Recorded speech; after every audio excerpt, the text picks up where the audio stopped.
Welcome to the Chris Hanna Show.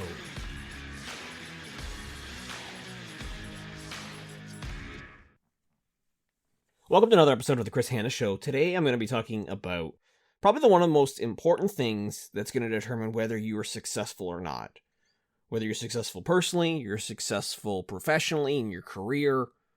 It's the one thing that makes a world of difference.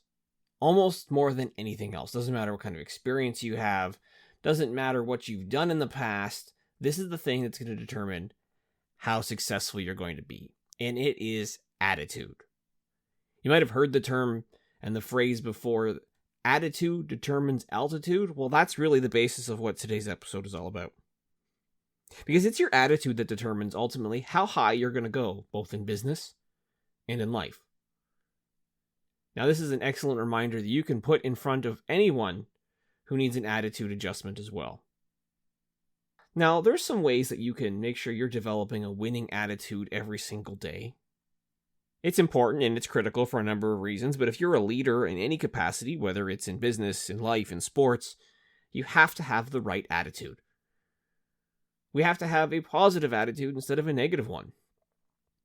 Our reality can actually be shaped and really around this thought of our attitude being that limiting factor that's going to hold us back.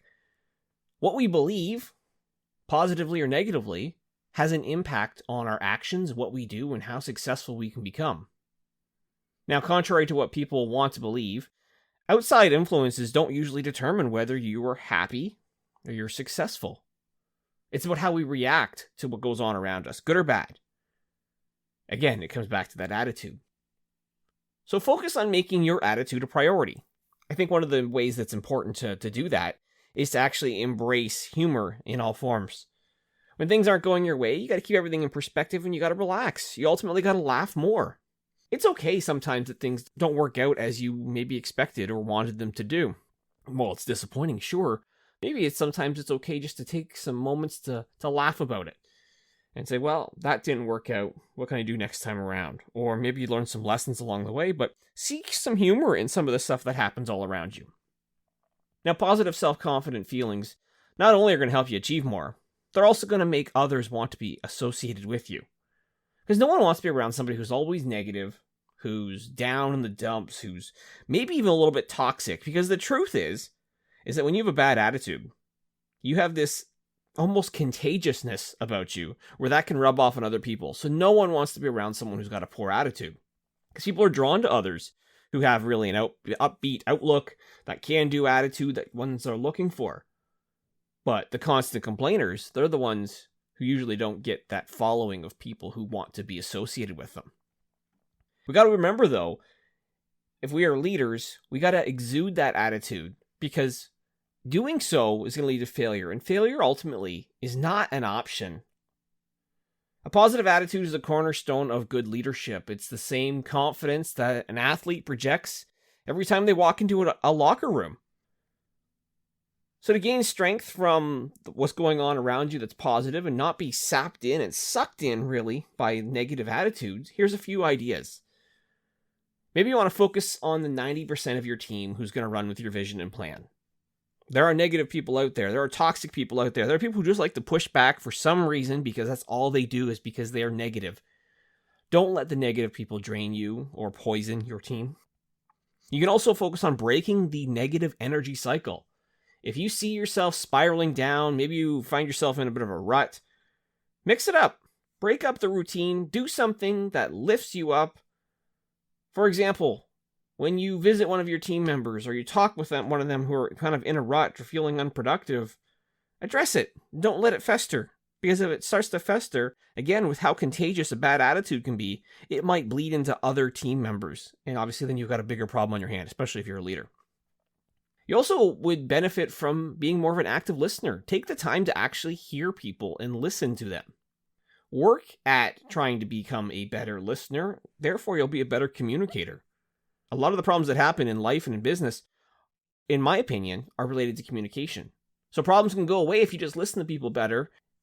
Ultimately, then, when the problems go away, things get a little bit more positive as well. And if you're a leader, you also want to make sure that you are remembering that you are in charge of the emotions of your business too. You must wear the mantle in your business of being that beacon of positivity. Sometimes, obviously, you might be reluctant at times to do so, but it's part of your leadership role. Your reactions to events that go on around you help shape the culture that you have within your business. Now, when you think about also trying to run a team, run a business, there are times when you're going to be hiring people. I always say it's best to hire, not only for potential, but also hire for attitude. You got to have the right people on your team to be successful, to achieve the results that you want, to do more in the year ahead. But you can't grow revenue if you don't have the right people to help implement that growth. So you got to have candidates who've got that can-do attitude, who are a strong fit for your culture, for your company. If they're not someone who demonstrates that they are positive and upbeat and have the energy that best aligns with you and the team, then don't hire them. Skills obviously can be taught, but having a positive attitude cannot. Attitude is the one thing that we just really can't change in employees. You either got a good attitude or you don't. And if you have team members right now in your business who don't have a good attitude, despite giving them all the right salary, compensation, perks, total rewards, time off even, and they're still upset and negative, maybe they just shouldn't be on the team anymore. Give people who want to be there a reason to be there. If you keep people around with a bad attitude, it's going to rub off on others. So my final thoughts on this really short episode of the Chris Hanna Show this week is that a negative attitude will always pull you down. And ultimately, when it comes to business, it's going to pull down the results with it.